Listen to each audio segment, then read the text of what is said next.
이 돈 있으면 페라리 사고 싶다, 오마카세 갈 수 있는데, 몇백만 원만 있으면 여행 갈 수 있는데, 그러면 정신머리로는 부자가 될 수가 없어요. 부자가 되려면 혼자 있는 시간을 많이 가져야 된다, 부모님과 멀어져야 된다, 이런 말도 있던데 어떻게 생각하세요? 제 얘기를 좀 해드리면, 부모님 몰래 했어요. 같이 살면서 몰래 했습니다. 그런데 그게 있어요, 여러분. 부자가 돼도 불안한 게 있어요, 처음에는. 그게 뭐냐면,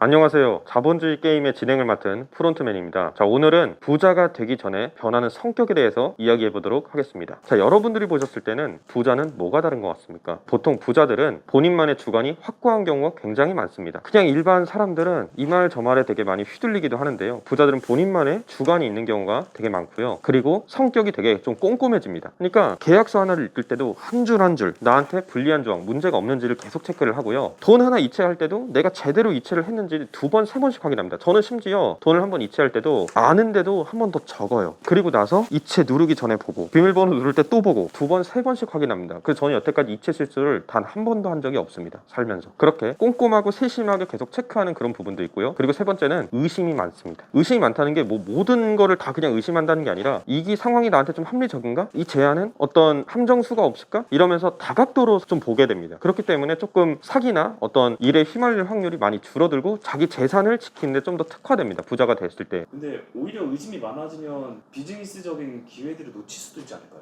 맞습니다. 의심이 많아지면 기회가 차단돼요. 내가 의심해가지고 그냥 날린 기회들도 생기니까. 그런데 반대로 따져보면, 내가 의심을 해서 돈을 지키는 경우도 많아요. 예를 들면 그냥 달콤하게 제안을 했어요, 어떤 사람이. 요거 이렇게 해가지고 이렇게 하면은 이렇게 돈을 벌 수 있으려고 제안을 했어. 근데 의심 없이 그냥 받아. 그러면 지속성이 얼마나 될 것 같습니까? 기회가 날아가는 게 있더라도 의심을 해서 방어가 되는 것도 있어요. 그래서 이거에 대한 저울질의 무게를 잘 따져보셔야 됩니다. 하지만 기본적으로 비판적으로 바라보는 것 자체가 나쁘진 않습니다. 이런 방면은 어때요? 저런 방면은 어때요? 그거에 대해서 상대가 대답하는 걸 보고도 판단해 볼 수가 있는 거고요. 그냥 아무 필터 없이 그냥 오는 거 그냥 받아버리면 어떻게 될 것 같습니까? 힘들게 벌어놓은 돈 다 날립니다. 그래서 여러분들, 부자는 자산을 유지하는 사람들이에요. 유지하고 그걸 증식하는 사람이지, 돈을 한번 그냥 크게 벌어본 사람은 그냥 돈을 벌어본 사람일 뿐이에요. 그 자산이 유지가 돼야 되는 거거든요, 결국은. 사기도 안 당하고 다른 문제도 없고, 그렇게 해서 자산을 유지를 해야 되는 게 중요합니다. 그리고 돈하고 친해져요. 내가 돈을 잘 모르면 그게 부자가 되는 게 아니거든요. 그러니까 돈에 대한 이해도도 올라가고, 돈 관리, 그리고 이 돈을 바라보는 관점이 크게 달라집니다. 보통 여러분들은 어떻습니까? 보통 일반인들은 어때요?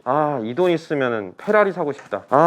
이 돈 있으면은 오마카세 갈 수 있는데, 요것만, 이 돈 몇백만 원만 있으면은 여행 갈 수 있는데, 소비로 보시나요, 혹시? 그 돈은 여러분들이 버시면 그 돈 나갑니다. 그러면 돈이 없는 거랑 똑같은 거예요, 그거는. 돈이랑 그 경험 또는 그 소유물이랑 돈을 바꾼 거잖아요. 하지만 부자들은 어떻게 자산이 이제 들어오고, 그 자산으로 내가 쌓아서 그 자산의 가치를 올릴 것인가, 또는 그 자산을 어떻게 불려나갈 것인가에 대한 관심이 많습니다, 부자들은. 돈을 함부로 안 쓴다는 말씀이실까요? 네, 돈 절대 가치 없는 데다 쓰지 않습니다. 돈이 뭐 몇백억 있으면은 아무 쓸데기 없는 물건 살 것 같습니까? 나한테 필요도 없는 거를. 부자들은 그렇게 해서 부자가 된 게 아니에요. 그러면 정신머리로는 부자가 될 수가 없어요. 물론 재벌 2세 3세 그분들을 욕하는 게 아닙니다. 어떤 소수의 분들은 그냥 편하게 이미 돈을 받았으니까 그냥 쓸 수도 있지만, 자수성가하신 분들 중에 아무 쓸데없는 데다가 돈을 막 쓰는 사람이 거의 없습니다. 이거 관련해서 제가 얘기 드릴 게 있어요. 제가 몇 년 전에 사업하는 분들의 모임이 있다고 해서 한번 가봤는데요. 그때 당시에는 거기 이제 요식업 하시는 분들도 계시고, 스마트 스토어 같은 분들도 계시고, 되게 여러 가지 사업 하시는 분들이 계셨는데요. 근데 거기서 한 몇몇 분들이, 야, 나 이거 시계 샀다, 와, 이거 가방 얼마다, 뭐 이러고 모여 있어요, 3, 4, 5. 근데 저는 그 당시에는 9,900원짜리 티셔츠에 뭐 그런 옷들을 그냥 입었어요. 근데 그분들이 이제 얘기를 하시는 거예요. 약간 그 험담하는 어떤 그런 거를 제가 좀 들었어요. 그래서 제가 가가지고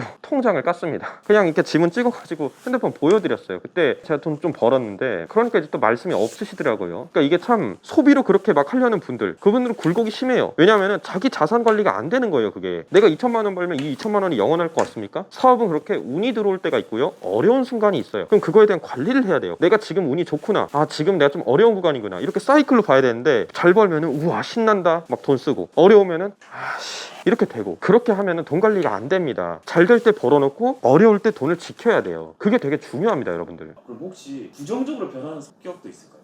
좀 보수적으로 되는 것 같아요. 그러니까 사람을 만날 때도 물론 이제 편하고 만나게 이렇게 할 수도 있지만, 이 사람이 나한테 또 뭔가를 원하지 않을까? 얘가 나한테 더 친해져서 돈 빌려달라고 하지 않을까? 얘가 또 나한테 부탁을 하려고 하지 않을까? 이런 생각도 하게 되고요.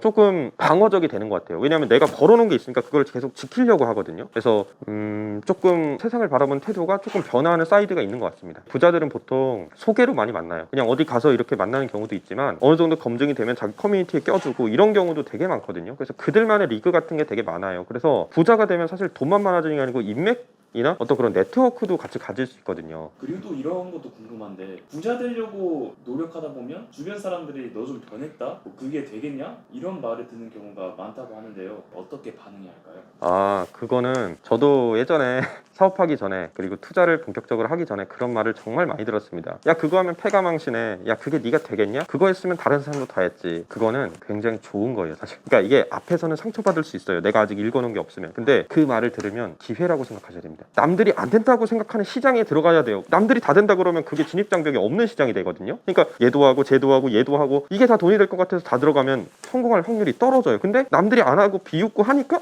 내가 오히려 해야 되는 거거든요. 남들이 그런 말을 해주면 아, 이거 되겠네, 이런 신호로 바라보셔야 돼요. 반대 사이드로 생각해 보셔야 돼요. 오히려 그런 말은 아, 나한테 기회가 오는구나, 이렇게 해석을 하셔야 됩니다. 그럼 처음에 이렇게 비웃는 사람도 있었는데 혹시 나중에 부자가 되면 주변 사람들과 관계가 어떻게 변하나요? 우선은 이제 저 같은 경우는 돈이 정말 없어서 돈을 벌어본 케이스거든요. 근데 이제 제 또래의 다른 분들은 대부분 직장에 많이 다니고 계세요. 그래서 아직도 이제 직장에 다니고 그러다 보니까 관심사도 좀 달라지고 그 다음에 살아가는 환경이나 이런 게 좀 많이 다르잖아요. 그래서 좀 만나는 횟수도 많이 좀 줄어들어요. 그래서 오히려 저랑 비슷한 포지션에 있는 분들을 만나고 그렇게 조금 변해가는 것 같습니다. 근데 이거는 부자의 특징으로 봐야 될지는 잘 모르겠네요. 왜냐면은 보통 20대, 30대에 좀 인간관계가 많이 변하잖아요. 그래서 그런 부분의 변화일 수도 있다고 생각이 들어요. 근데 어쨌든 과거에 만나던 친구들을 계속 똑같이 만나는 게 조금 좀 어려운 것 같습니다. 그리고 또 이런 것도 있던데 부자가 되려면 혼자 있는 시간을 많이 가져야 된다, 부모님과 멀어져야 된다, 이런 말도 있던데 어떻게 생각하세요? 오, 질문이 너무 좋습니다. 제 얘기를 좀 해드리면 제가 사업을 이제 처음 했을 때 부모님 몰래 했어요. 같이 살면서 몰래 했습니다. 왜 그랬냐면 제가 그걸 한다고 하면은 부모님이 거의 따라와서 말릴 정도로 이제 그거 하면 망한다 이런 말씀을 계속 하시니까 제가 뭘 할 수가 없어요. 뭔가를 하더라도. 그래서 저는 비밀로 하고 지금은 이제 다 밝혔죠. 왜냐면 이제 돈을 다 벌었기 때문에. 근데 그때 당시에는 그렇게 했습니다. 왜 그러냐면 그들의 배경에선 절대 이해가 안 돼요. 안정적인 직장에 가라, 공무원 해라, 뭐 교사 해라, 군인 해라, 이런 어떤 안정적인 직장 있습니까? 거기에 그거를 계속 하도록 주입을 당해요. 그래서 저는 말을 하지 않고 했습니다. 제가 알아서. 저는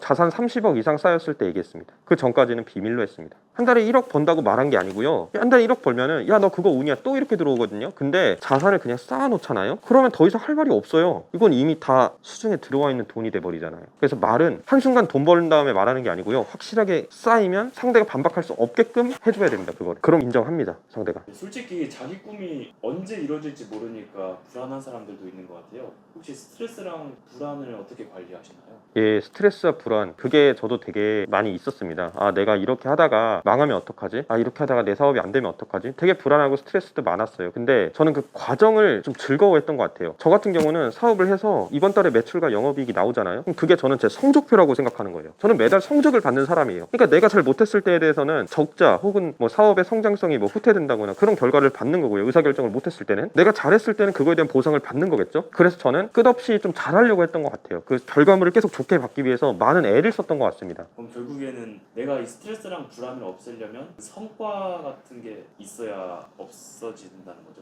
그런 건 아닌 것 같아요. 왜냐면 성과가 반드시 내가 잘한다고 해서 나오는 게 아니에요. 외부 환경적인 어떤 이슈가 생기면 내가 열심히 한다고 해서 성과가 안 나올 수도 있거든요. 근데 그러면은 저는 보통 사람들과 좀 다를 수 있는데 저는 꿈을 생각했어요. 내가 돈을 벌었을 때 내가 펼쳐질 인생에 대해서 계속해서 생각을 해서 이거에 대한 불안과 스트레스를 이겨냈습니다. 항상. 근데 보통은 유튜브에서 이렇게 말씀하실 거예요. 그냥 취미를 해라, 운동을 해서 생각을 잊어라. 좋은 방법이죠. 근데 저는 그렇게 하진 않았습니다. 저는 그냥 정면으로 그냥 맞닥뜨렸습니다. 그 부분에 대해서. 결과를 내는 것만이 저의 스트레스 관리였습니다. 저는 문제가 있는 걸 그냥 두고 보지 않아요. 그 문제를 해결해야 됩니다. 저는. 그렇지 않으면은 다른 걸 한다고 하는 그건 그냥 잠깐 그 생각을 잊는 것뿐이거든요. 저는 그 문제를 반드시 해결합니다. 그 문제가 나오면은. 그런데 그게 있어요, 여러분. 부자가 돼도 불안한 게 있어요. 처음에는. 그게 뭐냐면 내가 이 번 돈이 어떻게 하다 없어지지 않을까? 이런 불안들이 좀 있어요. 저 같은 경우는 은행이 망할까봐 막 은행을 여러 개로 분산도 해놨던 그런 경험도 있어요, 사실. 네, 처음에 제가 돈을 많이 벌고 이걸 예금으로 막 분산하고 했을 때는 그랬는데 지금은 이제 그렇지 않은데 그런 것도 조금 항상 불안했습니다. 근데 지금은 불안이 없습니다. 더 이상. 이제 좀 시간이 많이 지났고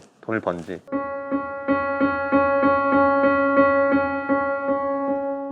지금까지 부자가 되기 전에 변하는 성격에 대해서 알아봤습니다. 여러분들이 이 영상을 보시면서 내가 성격은 지금 어떤지, 그리고 부자가 되려면 어떤 성격을 지녀야 되는지를 꼭 한번 염두에 두셨으면 좋겠습니다. 영상이 도움되셨다면 좋아요와 구독 부탁드리겠습니다. 이상 자본주의 게임의 진행을 맡은 프론트맨이었습니다. 청소 습관과 경제적 습관, 얼핏 보면 저게 뭐가 연관 있어, 당연히 이렇게 생각을 드실 거예요. 근데 물건도 널브러져 있고 옷가지도 있고 하면은 제대로 된 집중과 어떤 그런 걸 할 수 있는 환경이 아니에요. 아예 바쁘게 보내는 와중에도 청소 습관을 유지하는 방법이 있을까요? 저 같은 경우는 어떻게 했냐면